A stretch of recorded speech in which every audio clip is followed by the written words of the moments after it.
will endorse you as our senator. Tawagan kanimo! Tawagan kanimo! Tawagan ako with all my heart. I will fight for the Visayas.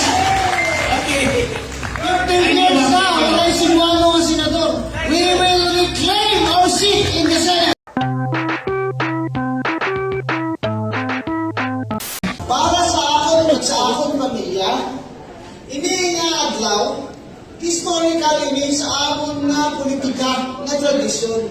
Alin pa sa Commonwealth, ang amon nga Lolo Pedro Villena, mayor na sa Commonwealth. Ang sa Kimpos Amerikano, nag-lead sa revolt dito sa Kabangkalan, mayor ko dito ang among great-grandfather si Maximiano Guanzon.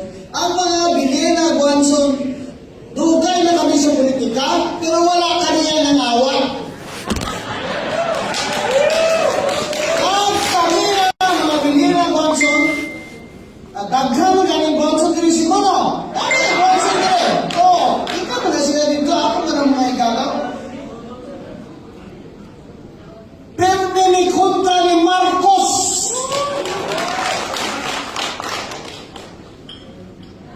Ngayon lagi sila kasi Sandro Marcos budagan na po daw. Kung magtay ka kinanlang pastemsel na gibuhanin. Para magtawag na ako nito. Kung PH. Pastemsel ko ni kung PH para mas 102 years old na ko ba. Ang hangkat akong Sandro nga silang bagay. Aron historical, uli ko sa Bacolod, kaya ino na ako akong mga ikakipsoon. Because our parents are gone now. Na formal ko na wala na ko aprasan sini. Wala tayo aprasan ani na I know that your loyalty to me and your love for me, you will agree with me na sa 2028, Sara Duterte ka. Because you know history. So, anti-Marcos, dictatorship, 12 years old pa lang ako sa sinima.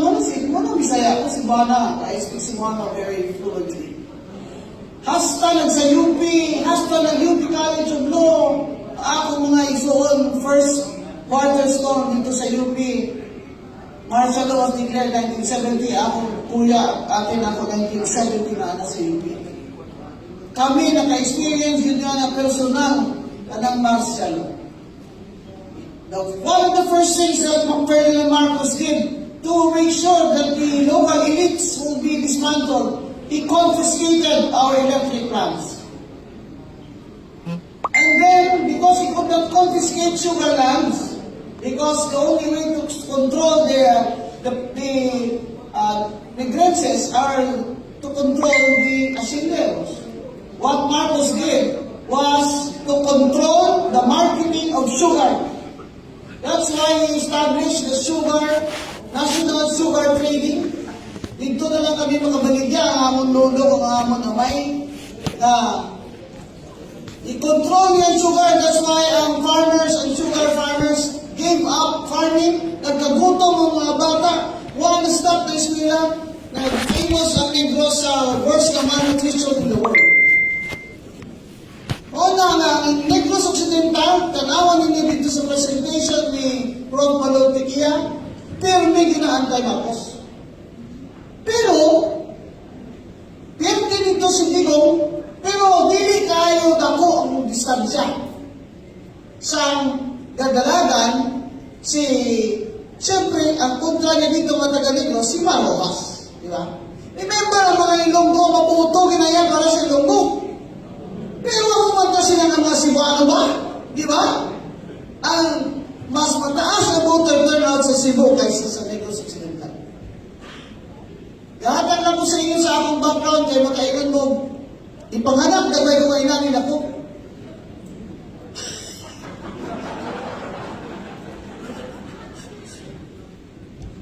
Ang akong pamilya politiko, ako yung igsuon ka board member. Ang ako gisuon nga judge, konsehal karon sa Cadiz pero mag-retire na. Pero ang nason nga nagapolitika kami, kaya servisyo kami. Tanan kami we have independent means of income. Because sabi ng tatay ko, huwag kayo magpolitika, ako inaasya gasalit lang kamo sa inyo na kuwaon, kagkwartahon sa politika. Kung mabulos ka mo sa amon, kay nanay nyo, at 33 years in politics, kinahanglan niya, signa ka. Huwag ka malaki signa, patuga-tuga ka mag-member ka.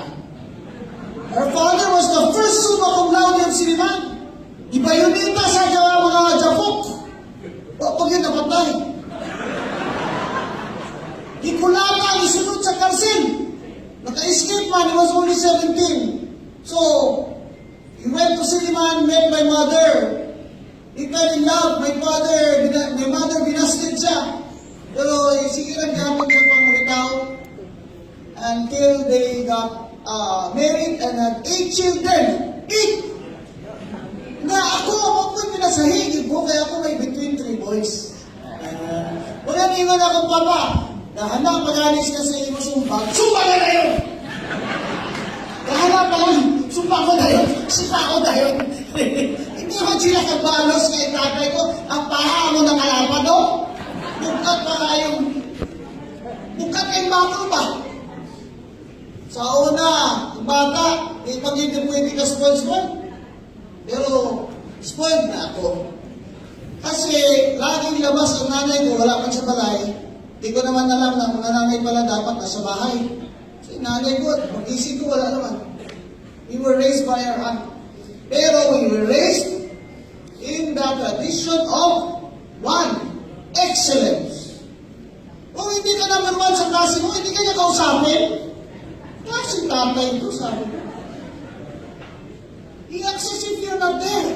Tapos English speaking, kasi after the war Kaya binigyan ng mga Amerikano ng US Congressional Gold Medal, si Judge Sixto Rojas Manso.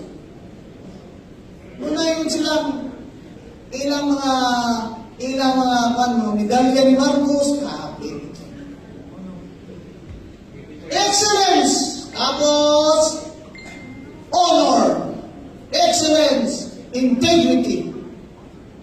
Yung integrity na yan ang pinakakulang sa mga politiko karon. Ano nagsara Duterte na ko karon?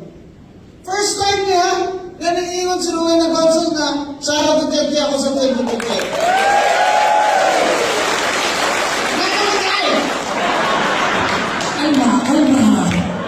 Kalma, attorney. Hindi naman silang BTS ko ko. Bahala mo kung sa itawag na ako ninyo, basta bawag po tanan.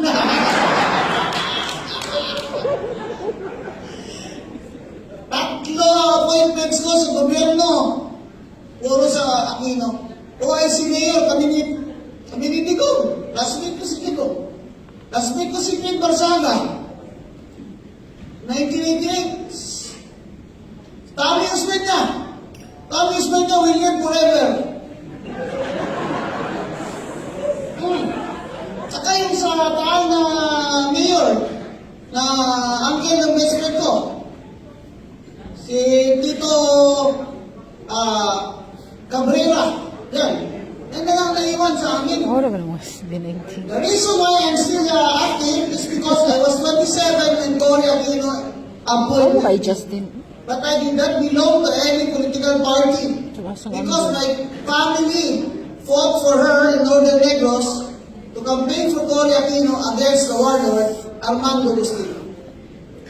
Sa una politika, tiruhay, abuyay Granada, kantinamita, no Jay. Si Jay, UIC nun Karon, Facebook na lang o Twitter.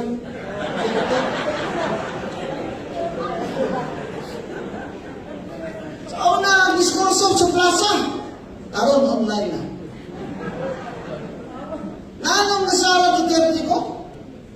I told Lorraine Badoy in an interview, and I told Kitty Duterte, whom I met a few days ago, na the turning point sa akin, although I was just neutral, independent observer because I was a commissioner, but many of you do not know that the case of Rodrigo Duterte's disqualification was ruffled to me. So I called my father and I said, they're disqualifying him because his certificate of candidacy being substituted is wrong. God rest his soul, pero ano ba naman yung Yusek din yun na yung bubobo ng mga tao nila na ang certificate of candidacy niya for mayor? And my father said, you have to interpret that liberally because you have to respect the choice of the people. And so, I wrote the decision in a hotel, free from any political influence. As you know, I was appointed there because of my supporters from the Liberal Party. Tatay ko, liberal din. And to his credit, Maro has never called me. And I decided, and I called the two other commissioners, this is my decision. What is yours? Are you joining me? We had a unanimous decision na ang error sa certificate of candidacy ni Dino na nakalagay mayor was really intended for president. Why? Because he filed it in the Comelec Central Office. They did not file it in the election officer of Pasay. Therefore, was he qualified to be candidate for president, this Dino? Yes, the answer is yes. And therefore, is Mayor Duterte qualified to substitute for candidate of president of Dino? Yes. And we use the principle of law that nowadays law students cannot even pronounce. Lacuna legis. There is a gap in the law. There's a gap in the law, and therefore we must interpret it in favor of the candidate so that the people will have a choice. Pagpaglayin mo,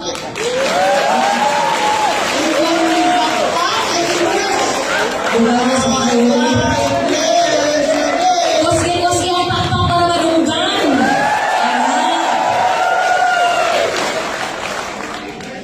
So, hindi ako bigong in 2016. Hindi ako DDS. Kasi hindi ko alam ano ba yung mga DDS na yan. Nagleni din ako. Because I told you, ang tradisyon ng Negros Occidental is liberal. Di ba lang? Kag si Lenny nagdaga kung kay Maroa sa antes na eleksyon. That is why. Pero kita ka man ba yung ano yung mga prinsipyo? Pero from the start, sa rally, dahil ni Lenny, ako naman hindi kandidato kung senator may makasakat dito sa mga rally, ingon yun ko ha, si BBM, ate! Ramam! Gusto niyo ng presidente na ate? Gusto niyo commander-in-chief na ate? Sinabi ko na yan. Kaya talagang tinarget nila ako. So, from the start, anti-BBM talaga ako. Kaya di-disqualify ko siya dun sa Comelec bago ako nag-retire. Kaya nung nanalo ako sa P3 PWD Party List, hindi talaga ako pinaupo kitang banostos. Pero karon, ang vengeance is mine when you go.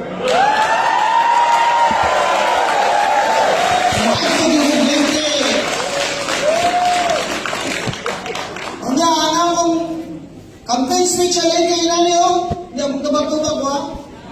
Si Martin Luther, ipapriso. Oy, kagalite, practice. Si Martin Luther, ipapriso. Si Martin Luther, ipapriso. Si Martin Luther, ipapriso.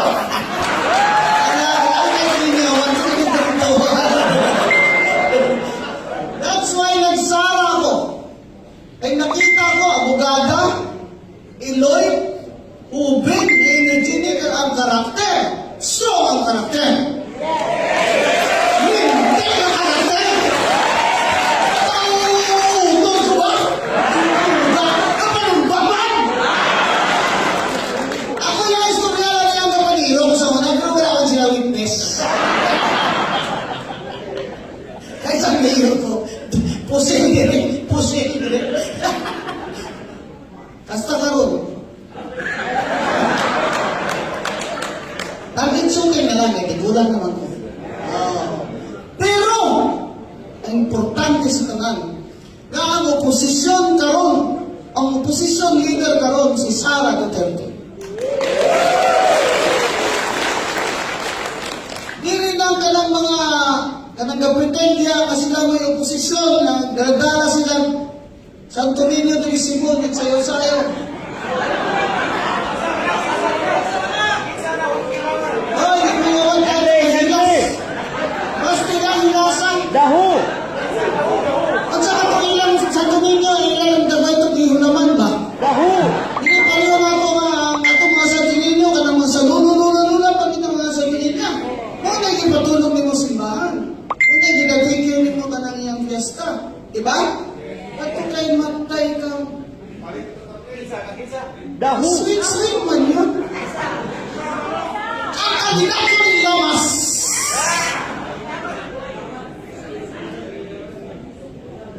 Si Luke Espiritu, na taga-Bacolod, na nip-test, niyon siya recently. Si Sara Duterte ang tunay na oposisyon. Kasi siya lang nagsasalita kontra kay Marcos na pinapalisahin niya at ipakulong niya yung mga magnanakagan. Kaya mananalo si Sara Duterte dahil kayo hindi kayo sumisigaw na ipakulong niyo si Miguel. Yan ha. Testimony ng Ilong Espiritu ha. Ang hindi nga bilibig ko ng mga Ilong Unik, hindi suicide kami ha. Sino Espiritu na yan nagsilip? Kung inuwala na yan nagsilip si Attorney, ang sabi? Jim Paras? Si Espiritu na yan nagsilip sila? So maniwala sila dapat. Kasi kakusay na, di ba ang mga leftist sumama kay Leme? Diba? Ang kabayan sumama kay Leme, ang akbayan sumama kay Leme. Yung akbayan at pagkabayan, isa lang sila noon. Nag-away, magkamatayan lang sila. So dito, ang mga ang kapag-wapa doon sa akbayan, na kontra kay na sila. During EDSA, wala man na sila. During snap election, wala man na sila. Snap election, dito si Digong o si Nanay Sunay may illegal dito sa Davao.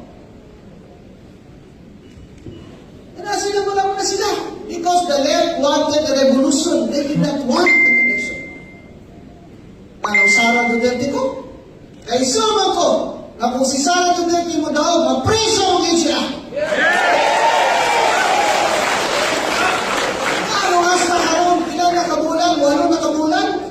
Pagsa na katuloy, wala kali mga kasuhan si Martin Luther King Romages. Unsa man ni siya?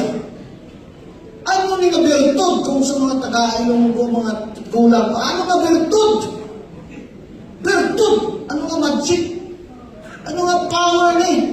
Na hindi gini siya madutlan. Kaya naamo siya malita mo, nagpadala siya na, damo malita. Pangawat ka rin yan, hindi niya nauglaho yan. So, una yung pangawat siya, guilty na kaya sila kung maka 10% sila. Karoon niya. Si Bongbong, 25 billion, 25%. Sa 100 billion. Sino nagsabi niya? Si Sandy ko. At hindi sumasagot si Secretary Pangandaman, hindi siya sumasagot at nagdinay na maputol na yung ugat ka ba? Hindi ba kung hindi yan totoo, parang sisigaw talaga ako, maputol na yung ugat ko ba? Hindi ka na ginoon ay, hindi ka na ginoon. Gano'n hindi maging sila mauupan, anak, kaya nagtago na sila, kaya kasuhan sila. Sama ni?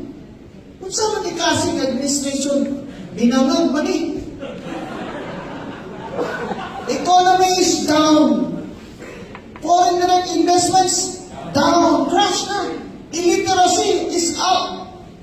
Kaya si Bongbong dito, speaker pa doon sa UN Commission ng Women, nagatuloy ang sipon.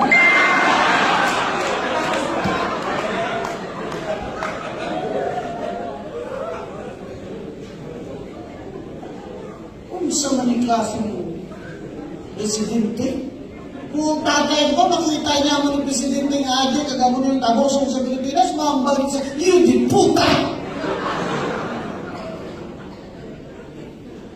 Yun di puta na Marcos. Ngayon sila ka, ito hindi ba tamahado ka na nila, ay lang ang pailan o Bible? Oh, sus na. I just eat Bible for breakfast. Sabi ko.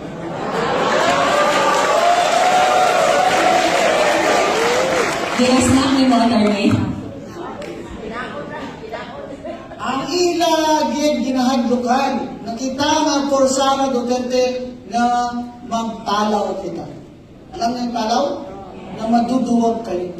Kaya kailangan piliin niyo ang words niyo sa social media. Kasi hindi naman kayo Rowena Gonson, baka hablan nila kayo. Dahil doon na binisili lang namin ipapreso si John. John, magkali tayo. Ready ka na? Yung hardback po na dyan, yung make-up po. Papreso ka na namin. Sila Winnie ng taga-pensa. Sa Winnie's way taga-papreso. Pero hindi tayo dapat magduwag. Kasi oposisyon tayo eh. Defensive sila. Di ba? Dapat ang attitude sa kampanya nito, kailangan manalo tayo dito eh. At huwag kayong maniniwala na panalo na tayo.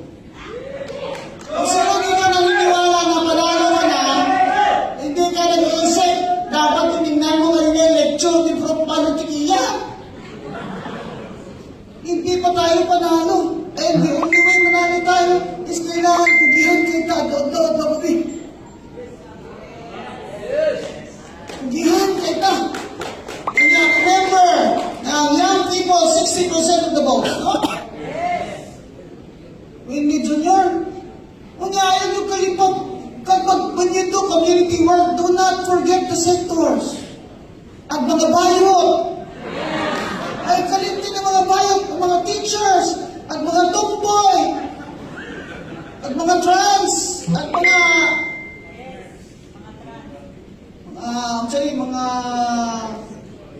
Mga nagsakay sa rainbow at farmers, mga ganun ba? Remember the target votes is 60% is 44 years old and below. Okay? So, tama yung sinabi kanina ni Ed, na huwag kayong maging exclusive ba? Na, ay di mo na siya DDS, so una, di mo na siya kuhan, di ko, di lagi na. Eh, kinailang magdugang ta. Na ikaw, di naman ka pwede makadugang. Maski inalin na kakadako, di naman ka pwede piharong. Kinailang mga amigo kita. Di ba lang? O, ikon sila ninyo. Si Rowena Gonson kanya, nagsara na karon. O, ikon sila, kay DDS mo na. Pakilabot ninyo sa inyong itawag na ako, pero remember, I and my family were anti-Marcelo, anti-Marcos ever since I was 12 years old. Kung saan ang Marcos, consistent kami, hindi talaga, talagang nag-aaway talaga kami dyan sa politika. Talagang tutik na ang laki ng risk namin ng confiscation ng aming properties nung time na yun yung Cory versus Ferdinand Marcos. Ginawa pa rin namin. Kasi that was the right thing to do. So, kailangan mga higala, kung na-convince na sa atong mga kainod o mga amiga, make sure na ang issues na doon nato. Karinig gira karon sa Iran versus Israel na sinabi ni Kong Barsaga. Ano epekto niyan sa ating mga OFW? Kahapon sa airport, may interview ako. Sabi niya, survivor ako ng Dubai attorney. Ay, nakauwi ka, salamat. So, oo nga, ipadatan kang Gcash ni BBM. Hindi naman siya, ikaw siya magbayad sa inyong ticket. Siya, oy! So, i-check na po, hindi naman siya na ako, padala ka niya Gcash. Sabi lang ni BBM, padalan sila ng aeroplano? Wala naman. Padalan sila ng pamplete? Wala naman. Ito, ang Marcos Gang Administration, wala yun siya balatsyadon, wala naging pusoon para sa mga taong pobre. Amo na nga kamo, you carry the message of Sara Duterte. You carry the message of Sara Duterte that she has a heart for the poor. Because, remember, more than 50% of Filipinos are poor and hungry. So, hindi lang yung politika ang atong Remember always to add that. Grabe na niya ang blugbog na ekonomiya. Grabe na ang mga illiteracy. Grabe na. Kailangan talaga magreforma. And the only way makareforma ka sa gobyerno is kailangan matalo ang DDM gang at si Sara Duterte ang presidente. So, abangan natin siya with all our might. Pero remember, be smart, win friends, help your neighbors. Mayong buntag, daghang salamat kayo sa inyo. Attorney Bonzon, kabiyot namin kayo, attorney. Rowena, balik sa Roma. Alam mo ba na may bagong meaning ang DDS? Do we not want song supporters? Do we not want song supporters? And on behalf of Cebu Alliance for Duterte, we thank you sa support ni mo kay Sara Duterte. Ayaw, kailan na mag-iuwi? Kaya karon, since kami diri sa Cebu Alliance for Duterte, huwag yun yung paralel ni Sara karong umabot 2028. In behalf nilang tanan, we will endorse you as our senator. Tawagan